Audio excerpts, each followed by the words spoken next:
Bees, we're taking commercial beekeepers are taking huge collections of hives and delivering them where they're needed to certain crops so that they can be pollinated at the time. Isn't this a new dynamic that's being brought into a challenged ecosystem already? I mean, we're talking about using these for monolithic crops, which is the mainstay of corporate farming. Right. What basically has happened to beekeeping is the same thing that happened to farming. It's gone big.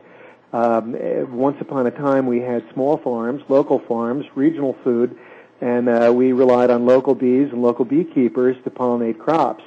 That was back in the days when a farmer might have more than one crop and might also have cows and chickens and pigs and a couple of hives in the farmyard. Those days are gone.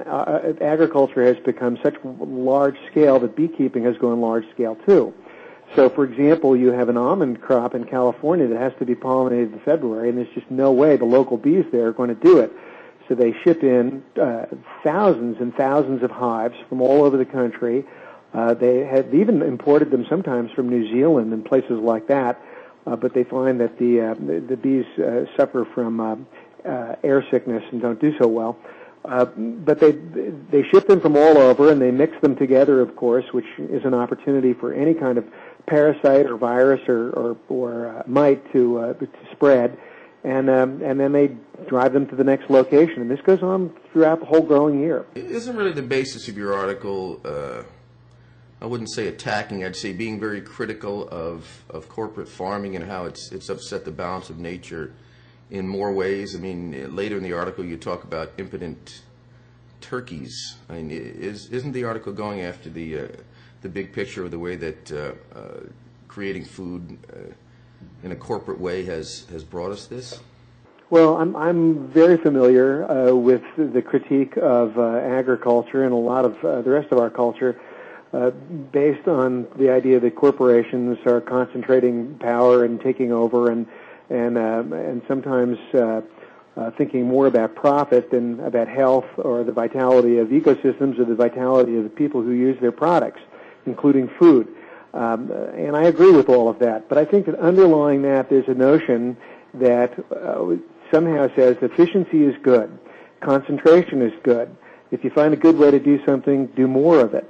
And as a result of that, you can see in our food production system that you can get a turkey, for example, that has a very large breast with lots of great white meat, but it's also a turkey that's vulnerable to disease. It's got a very narrow genetic base. It can't reproduce itself.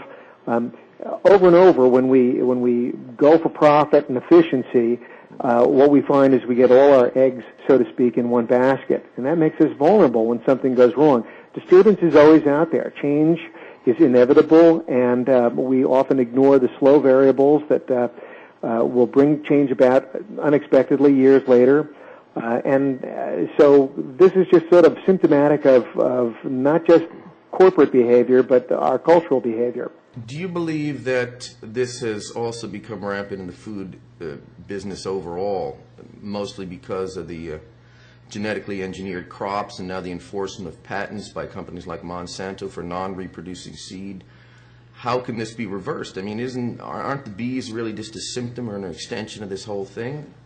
Right, and it definitely is, a problem that goes way beyond just beekeeping. Beekeeping was just the example, and you're right. All of the points that you made are true.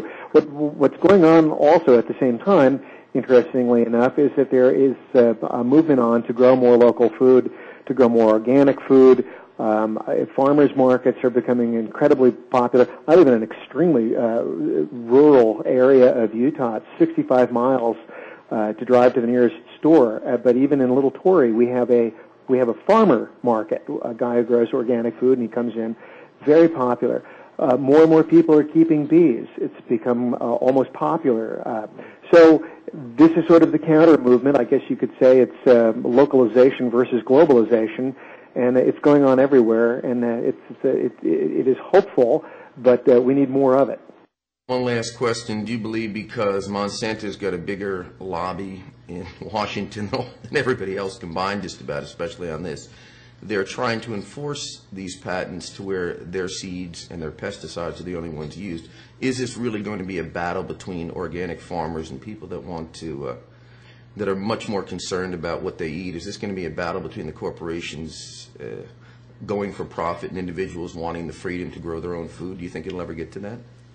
Well, I think it's there already. I think the people who are growing organic food and trying to do it locally and sell it in local markets are always running against the tide here.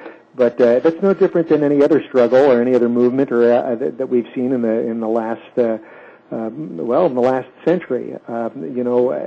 People have needs and recognize that their needs are different than corporate needs, and they struggle to express those needs and to find each other. And as an activist, I can tell you that we're always outnumbered, we're always outgunned, we're always outspent.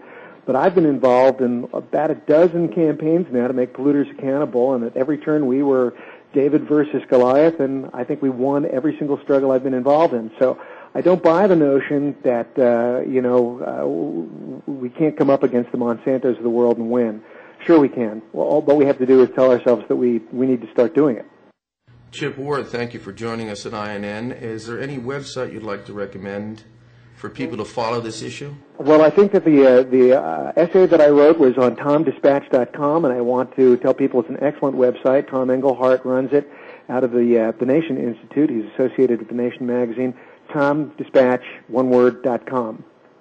Chip Ward, thanks for joining us again. Thank you.